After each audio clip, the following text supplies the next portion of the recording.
ভাগ্য পরিবর্তন কোন আমলে হয়, কোন আমল করলে ভাগ্য চেঞ্জ হয়? আমাদের অনেকের প্রশ্ন, হুজুর আমার ভাগ্য খারাপ, মনে হয় যে আমার ভাগ্যে ভালো কিছুই নেই, আমি আমার ভাগ্যকে সুন্দর করতে পারি কেমন করে? আমার ভাগ্যে ভালো কিছু লেখা হবে, কি আমল করলে লেখা হবে, এটা আমাকে বলে দেন। আজকে এমন কিছু আমল নিয়ে আমরা কথা বলবো যে আমলগুলো করলে ভাগ্য সুন্দর করে দিবে একজন। আওয়াজ দিয়ে বলেন তো তিনি কে? দেখুন, ভাগ্যে যা লেখা আছে, যতটুকু লেখা আছে, এই সমস্ত কিছু নির্ধারক একজন। আওয়াজ দিয়ে বলেন তো তিনি কে? ভাগ্যে বিশ্বাস করা, ভাগ্যের ভালো এবং মন্দ দুটোকেই বিশ্বাস করা, এবং সব কিছু যে আল্লাহর পক্ষ থেকেই ঘটে এটা মানা হচ্ছে it's a part of faith. এটা হচ্ছে ইমানের একটা অংশ। যে ভাগ্যে বিশ্বাস করে না তার মাঝে ইমানের ত্রুটি যুবক ভাইরা আছে না নাই? কোরআনে আল্লাহ তাআলা বলেছেন, ইন্না কুল্লা শাইইন খলাকনাহু বিকদর, ইন্না কুল্লা শাইইন খলাকনাহু বিকদর। আমি প্রতি জিনিসকে নির্ধারিতভাবে কি করেছি? সৃষ্টি করেছি। যখন যেটা হবার তখন সেটা হবে এবং সেটা ঘটাবে একজন। তিনি কে? দেখুন, আল্লাহ তাআলা মানুষের ভাগ্য নির্ধারণ করেছেন কয়েকভাবে। প্রথমটা হচ্ছে আসমান এবং জমিন সৃষ্টি হওয়ার 50,000 বছর আগে। কত হাজার বছর আগে?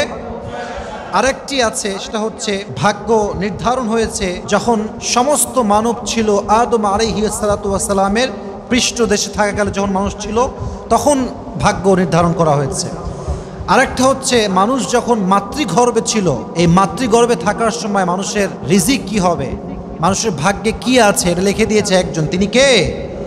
আর 4 নাম্বার ভাগটা হচ্ছে প্রতি বছরে একবার। তাহলে আমরা মোট কয়টা পেলাম? 4টা।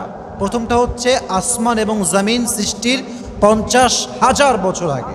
আর একটা হচ্ছে আদম আলাইহিস সালাতু ওয়াস সালামের পৃষ্ঠদেশে থাকাকালে আল্লাহ তাআলা ভাগ্য নির্ধারণ করেছেন। 3 নাম্বার হচ্ছে মাতৃগর্ভে থাকা অবস্থায়। 4 নাম্বার হচ্ছে প্রতি বছরে। তো এটাকে আমরা অনেকে মনে করি শবে বরাতের যেই রাতটা আছে, লাইলাতুল বরাত। দেখুন, যদিও এর পক্ষে কিছু মতামত আছে যে ঠিক আছে এই রাতে ভাগ্য নির্ধারণ করা হয়, বাট সবচেয়ে গ্রহণযোগ্য মতামত হচ্ছে আল্লাহ তাআলা ভাগ্য নির্ধারণ করেন যে রাতটার নাম হচ্ছে লাইলাতুল কদর। বলেন সবাই, লাইলাতুল বরাত না লাইলাতুল কদর?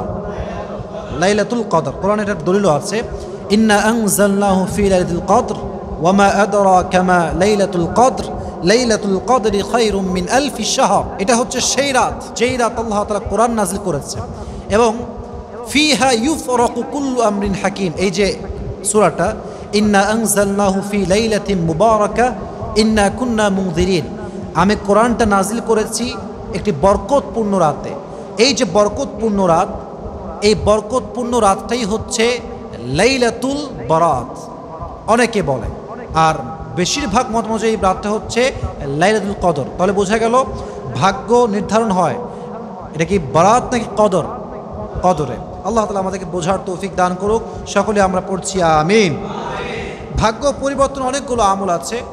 প্রথম আমলটা হচ্ছে সারা বছর ঈমান এবং তাকওয়ার চর্চা করা। যার ঈমান পুরো বছর ঠিকঠাক থাকবে, তাকওয়া ঠিকঠাক থাকবে, তার ভাগ্য সুন্দর করে দিবে একজন। আওয়াজ দিয়ে বলেন তো তিনি কে? তাহলে 1 নাম্বার হচ্ছে অবশ্যই ঈমান এবং তাকওয়ার চর্চা করতে হবে।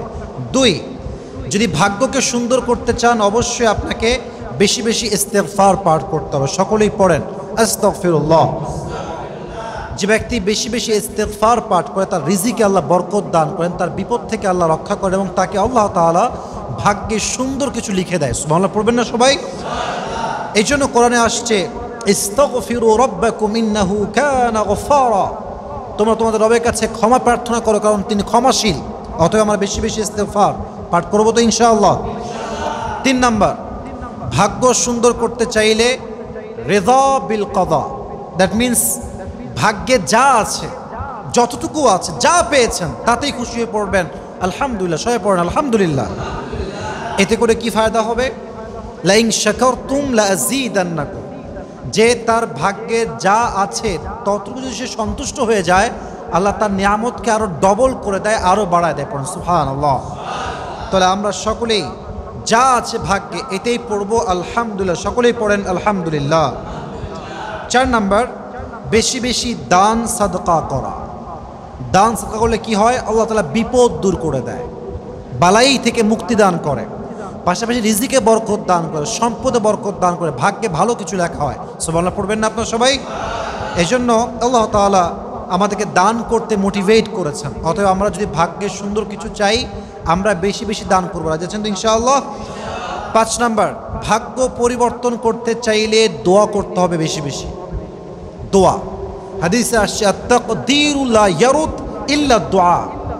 ভাগ্য পরিবর্তন হয় না কখনো, বাট যদি ভাগ্যকে পরিবর্তন করতে চায় একটাই মাধ্যম দোয়া। দোয়া দিয়ে বান্দা তার ভাগ্যকে পরিবর্তন করতে পারে। সুবহানাল্লাহ পড়ার সময়। তাহলে এই দোয়া দিয়ে আমরা ভাগ্যকে পরিবর্তন করার ট্রাই করবো ইনশাআল্লাহ। 6 নাম্বার, শেষ আমল এটা। কেউ যদি ভাগ্যের পরিবর্তন চায়, রিজিকে বরকত চায়, আত্মীয়তার সম্পর্ক ভালো রাখতে হবে। হাদিসে আসছে যদি কেউ তার রিজিকে বরকত চায়, মান সাররাহু আইয়ুবসাতা ফি রিজকিহি আও ইয়ানসা লাহু ফি আথরিহি ফালইয়াসিল রাহিমা। যদি কেউ তার রিজিকে বরকত চায় এবং সে চায় তার আয়ু বৃদ্ধি পাক, তার হায়াত বৃদ্ধি পাক, সে যদি আত্মীয়র সঙ্গে ভালো সম্পর্ক বজায় রাখে, নানা মামা খালা খালু সবার সাথে, আর তার ভাগ্য পরিবর্তন করবে, তার হায়াতকে বাড়ায় দেবে। সকলেই পড়েন সুবহানাল্লাহ। আল্লাহ তাআলা আমাদের সবাইকে ভাগ্যের এই 6টি আমল বেশি বেশি করার তৌফিক দান করুন। সকলেই পড়েন আমিন।